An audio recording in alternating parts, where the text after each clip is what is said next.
สบายดีทุกคนวันนี้มาพอกับบาโบอีกแล้ววันนี้บ่ได้พามาหยังนี้มาเบิ่งวิวธรรมชาติสวยงามมาเลย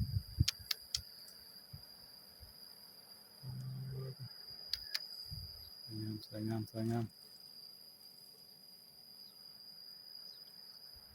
่วนมันต้นกำลังขึ้นนี่ผู้เป็นผู้อันที่เฮาได้เห็นเนี่ยผู้ภาคเซละนองเบิ่งนั่นเด้อทุกคนมันบ่ได้ใกล้เลยผู้เฮาแนมเห็นคือใกล้แต่ว่าไปนี่มันตกอยู่ประมาณหมู่4-5กิโล